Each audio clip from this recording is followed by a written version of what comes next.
Hello, welcome to the vision monthly magazine. तो हमने monthly magazine की सीरीज स्टार्ट की है। तो हमने 2 पार्ट कंप्लीट कर लिया। आज हम तीसरे पार्ट की ओर चलते हैं।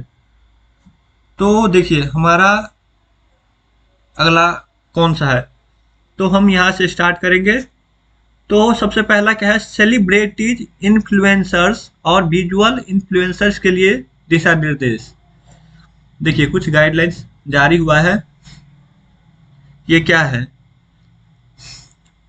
देखिए ये भारतीय विज्ञापन मानक परिषद ASIC ने डिजिटल मीडिया में इन्फ्लुएंसर द्वारा किए जाने वाले विज्ञापन हेतु व्यापक दिशा निर्देश जारी किया है। देखिए ये जो विज्ञापन है उसमें क्या होता था कि कभी कभी कुछ ऐसा रिपोर्ट या कुछ ऐसा प्रचार के नाम पे दे दिया जाता था जिससे कि कुछ हेल्थ इशू आ सकती थी, जैसे कि अल्कोहल बेचना। तो इस सब के लिए एक दिशा निर्देश जारी किया गया है। तो वो दिशा निर्देश देखिए, सबसे पहले हम ये जान लेते कि ASIC क्या है। भारतीय विज्ञापन मानक परिषद। देखिए advertising standard council of India ASIC, इसकी उत्पत्ति 1985 में हुआ था। ये कंपनी अधिनियम के तहत हुआ था। ये गैर लाभकारी कंपनी है। देखिए ASIC के बारे में, यह एक स्वैच्छिक स्व-विनियामक संगठन है। इसमें भारत की मार्केटिंग, क्रिएटिव मीडिया और संबंध कंपनियां के सदस्य शामिल हैं। विज्ञापन में स्व विनियमन के माध्यम से भारतीय उपभोक्ता के हितों की रक्षा करना।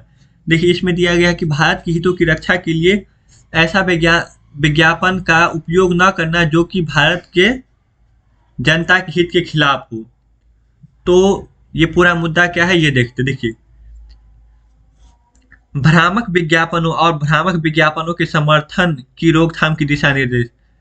भ्रामक जैसे कि कुछ ऐसा दिशा निर्देश जारी कर देता है कि वो झूठी रहती है, पर उसको इतना बढ़ा चढ़ा कर दिखाया जाता है कि लगता है कि वो बहुत अच्छा है। इस तरह का विज्ञापन के लिए देखिए यह विभाग उपभोक्ता मामले, खाद्य और सार्वजनिक वितरण मंत्रालय के अधीन है। जैसे उपभोक्ता मामले, जैसे कोई सामान का उपयोग हो रहा है, खाद्य और सार्वजनिक वितरण मंत्रालय इसकी अधीन में रहेगा।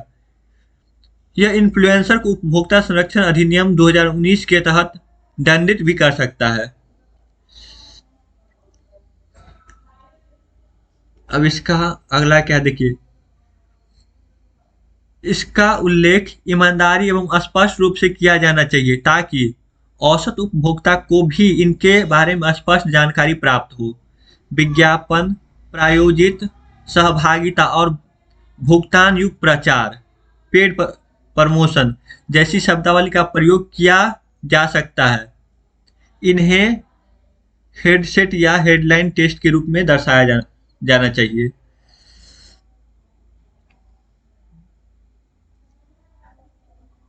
इन्फ्लुएंसर को झूठे, भ्रामक या रंजित दावे करने से बचना चाहिए।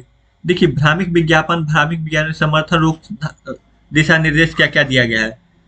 मुख्य दिशा निर्देश, सरोगेट विज्ञापन पर रोक। उन वस्तुओं या सेवाओं के लिए कोई सरोगेट विज्ञापन नहीं किया जाएगा जिसकी विज्ञापन निषिद्ध या प्रतिबंधित हो, जैसे अल्कोहल ब्रांड। बच्चों को लक्षित करने पर प्रतिबंधित। बच्चों का अनुभवहीनता के फायदे उठाने वाले विज्ञापन पर प्रतिबंधित लगाया गया है। जुर्माना, देखिए अगर ऐसा कोई जुर्माना हो, अगर इसके खिलाफ जाए तो जुर्माना क्या लगा सकता है। इस दिशा निर्देश को उल्लंघन करने पर उपभोक्ता संरक्षण अधिनियम, देखिए उपभोक्ता संरक्षण अधिनियम और कानून के अन्य प्रासंगिक प्रावधानों के तहत जुर्माना लगाया जा सकता है। तो किसके तहत जुर्माना लगाया जा सकता है?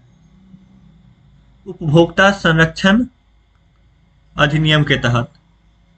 उपभोक्ता संरक्षण अधिनियम के तहत जुर्माना लगाया जा सकता है। केंद्रीय उपभोक्ता संरक्षण प्राधिकरण विनिर्माताओं, विज्ञापनकर्ताओं और विज्ञापनकर्ताओं पर 10 लाख रुपए तक का जुर्माना लगाया जा सकता है। इसके बाद के उल्लंघन के लिए 50 लाख तक का जुर्माना लगाया जा सकता है।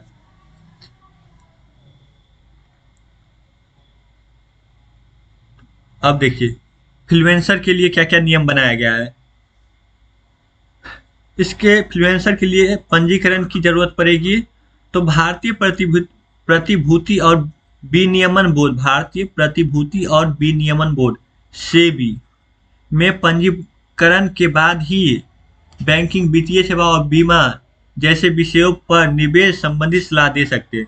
देखिए जैसे बैंकिंग सेक्टर की कोई भी होगा तो उसके लिए सेबी जो एक बोर्ड है, भारतीय प्रतिभूति और विनियमन बोर्ड, भारतीय प्रतिभूति और विनियमन बोर्ड, यहाँ से इसको पंजीकरण की जरूरत पड़ेगी, तभी इस तरह की विज्ञापन कर सकता है।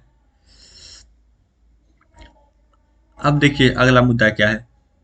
देखिए इन्फ्लुएंसर के पास भी उचित प्रमाण पत्र होने चाहिए, जैसे कि भारतीय विनियामक और विकास प्राधिकरण IRDAI से प्राप्त लाइसेंस। आवश्यकता क्यों दिशा निर्देश किए।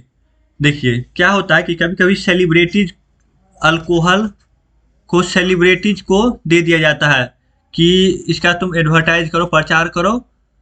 तो क्या होता है, जो देखने वाला होता है वो विश्वास कर लेता है इस इन्फ्लुएंसर पर। वो वास्तविक ज्ञान से उसको कोई ज़्यादा मतलब नहीं रहता है। इन्फ्लुएंसर सेलिब्रिटीज है, जैसे कि अक्षय कुमार है, वो किसी भी चीज़ का प्रचार कर लिया तो जो खरीदने वाला है उसको ये विश्वास हो जाता है कि ये सामान अच्छा है।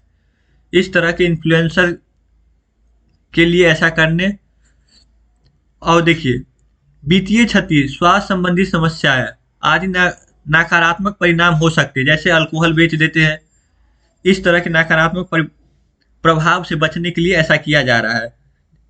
चुनने का अधिकार, सूचना के अधिकार और हानिकारक उत्पादों एवं सेवाओं के विरुद्ध रक्षोपाय के अधिकार का उल्लंघन होता है।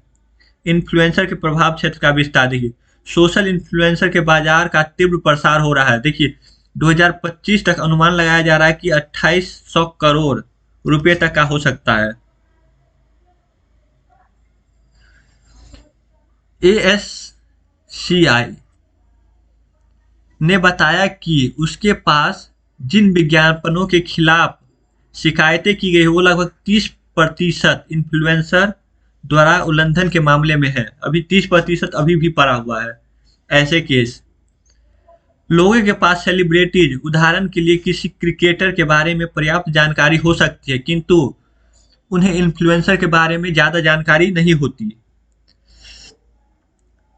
तथा देखिए उनके सामाजिक दायित्व को समझने में सहायता करेंगे। साथ ही ये निर्देश उन्हें उन अनुसार करने वाले उपभोक्ताओं के प्रति अधिक संवेदनशील बनाएंगे। भ्रामक मार्केटिंग से बचाएंगे। इसके अलावा स्वयं की बैंकिंग, वित्तीय सेवा, स्वास्थ्य, पोषण जैसे विज्ञापन की विशेष अलग अनुभव होना चाहिए इसके लिए। देखिए ये कुछ दिशा निर्देश दिए गए हैं। ये दिशा निर्देश उपभोक्ताओं की हित की रक्षा करने में सहायता करेंगे। साथ ही भ्रामक विज्ञापनों पर रोक लगाकर विज्ञापन प्रदर्शित करेंगे। इसके अलावा उपभोक्ताओं को प्रचार सामग्री पहचान करने और उत्पादकों सेवा की सोच विचार में मदद करेंगे।